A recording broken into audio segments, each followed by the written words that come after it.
What's good, y'all? Welcome back to a brand new video. You already know what it is. What your boy is reacting to, y'all. We got this joint about Victor.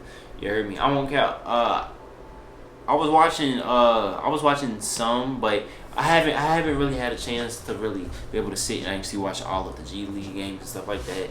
So hey, I feel like this is about to give me a really good insight on like what's going on and stuff like that. I've been seeing a lot of people claim stuff like that. A lot of people they've been asking me to, about some girls. Do you honestly think he better have it? I'm like, nah, I really have faith in him. And what people gotta understand is that, it's his first game and stuff. And his second game, he did really good. I heard. Didn't he have like 27 or something like that? And like 9, something like that. But I don't know. But hey, we about to get right into this, y'all. So you already know what to do. I also dropped a brand new birthday vlog on my I dropped a birthday vlog on my personal channel. Check it out. And also check out all the other channels. You heard me. Thank y'all for all the support on this channel. The feelings growing like crazy. Hey, let's just keep on grinding, keep on growing. Let's whenever we better hit that 400.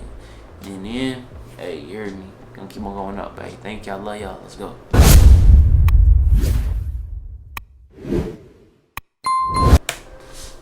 There's been no prospect in the last 20 years that has received this amount of news coverage, this amount of publicity and hype since probably LeBron James.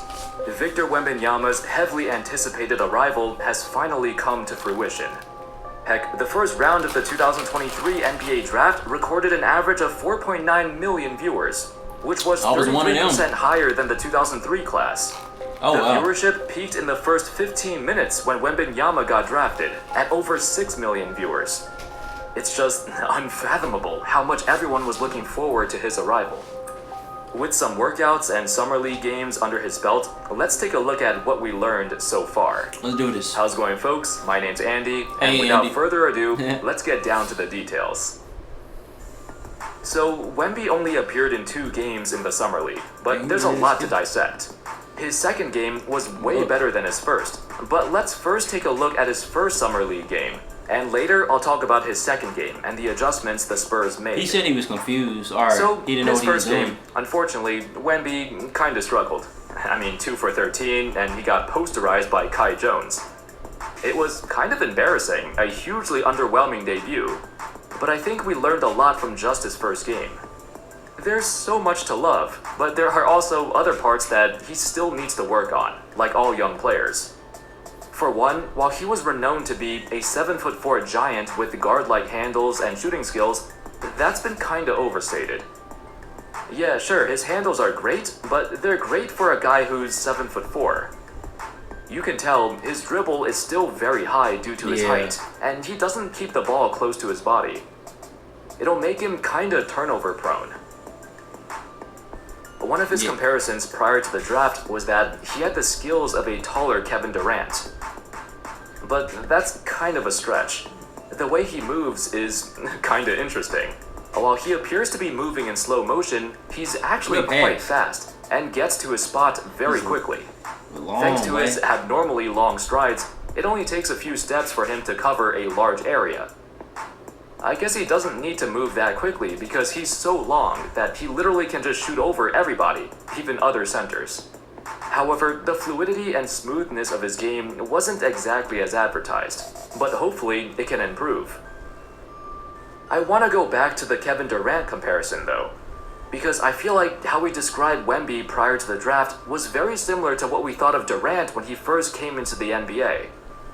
Due to Wemby's lanky frame and lack of strength, there have been plays where he struggles scoring against smaller, more physical defenders. It's a weakness that Durant himself struggled with for most of his career. This isn't exactly a surprise coming in.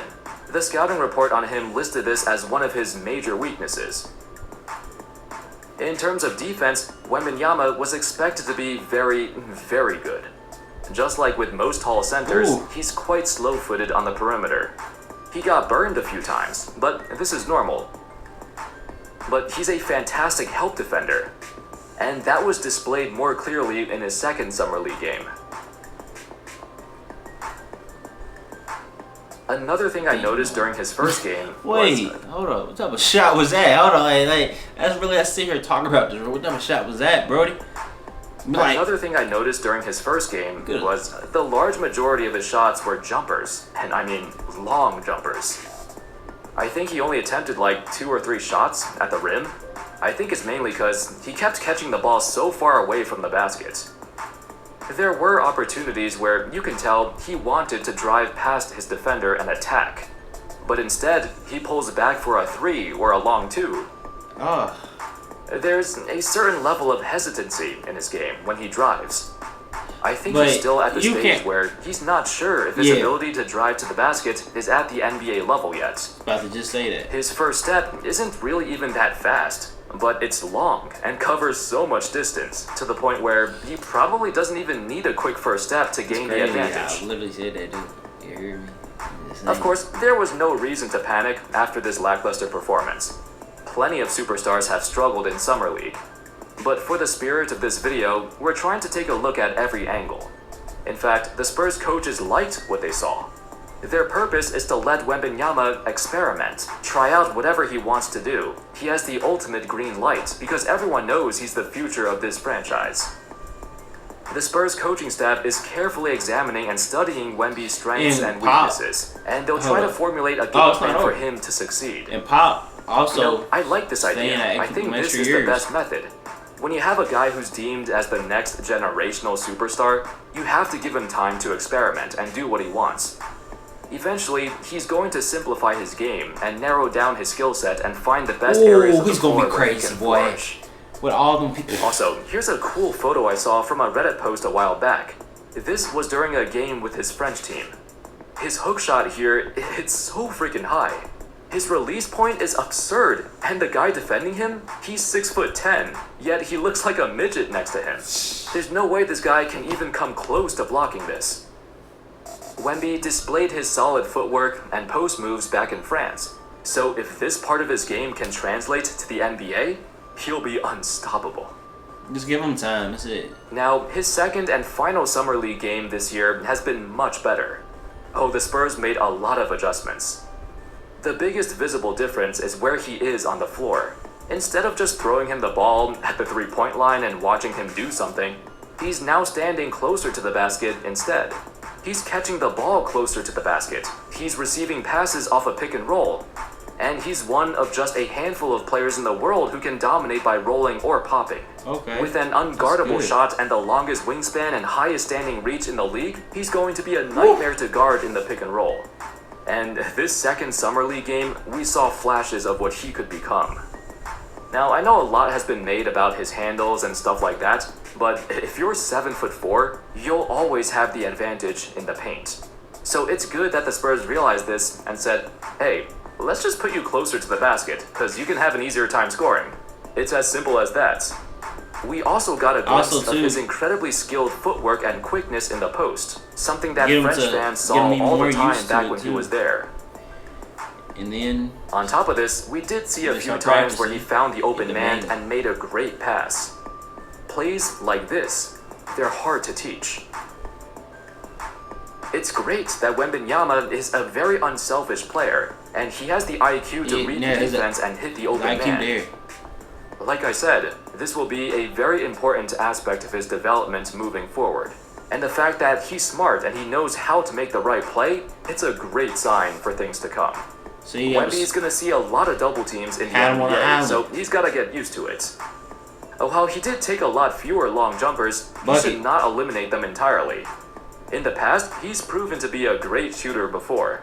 And as I mentioned, every shot he takes is basically a wide open shot because of his length and high release. He barely sees the contest.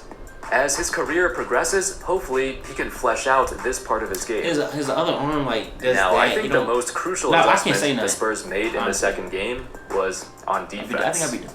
The Spurs realized that his length alone makes him a phenomenal help defender. So in his second game, he was everywhere. Anytime the opponent got close to the basket, he was there to get a block, or a deflection, or a very strong contest. You know how Anthony Davis is one of those guys who's a much better help defender than a one-on-one defender? Well, I think Victor fits into a similar mold. Ooh. I mean, the difference in height between Wemby and Davis is the same difference between Davis and a typical point guard. That's how big this guy is. As he gets more experience and as his defensive instincts improve over the course of his career, Wembanyama could arguably be the greatest help defender in NBA history. He has all the physical tools and the defensive instincts to do so. Plus, as he puts on more mass, he can stand his ground one-on-one against stronger centers. There's a real possibility that he can be an all-time defender. Overall, I was impressed. I've watched the NBA for a long time, and I've never seen this combination of coordination and fluidity in the body of a 7'4" player before. There have been plenty of players who were around his height, Bro, he's running but down there that were court always too, limitations in their games. For Victor, his ceiling is the frickin' moon. There's no telling how good this kid could be. And he caught a stroke of luck, with the Spurs miraculously winning the lottery. Had he got drafted to another team, perhaps his development would go a lot differently. Crazy, you never know. Many times, how a player progresses in their careers is determined by the organization they get drafted to, and the people and players he's surrounded by. The Spurs are a well-oiled machine, arguably the best-run franchise in sports. Wemby already has the foundation to succeed. The rest is up to him. Anyway, that's all, folks. That's a good video, it's boy. Obviously way too early to tell how Wemby will turn out. Yeah, but we've got a good amount of information so far on what his strengths and weaknesses are, and the things he has to work on. What are your first impressions? Do you like what you see? What do you see him averaging in the next few seasons as his career begins? Do you see him becoming an all-star rather quickly? Thank you all so much for watching. I'm telling you, just give him time. He about to bolt, boy. He's ready to. I'm telling you, cause I'm telling you, he's about to really be banging. Once he really get the banging, that banging about to teach him some stuff. Yeah, for real.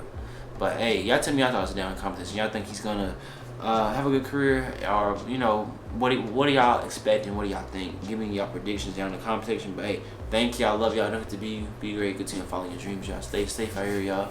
And yeah, check out all the other videos I posted. And yeah, you know your boy will be back with some more banging videos.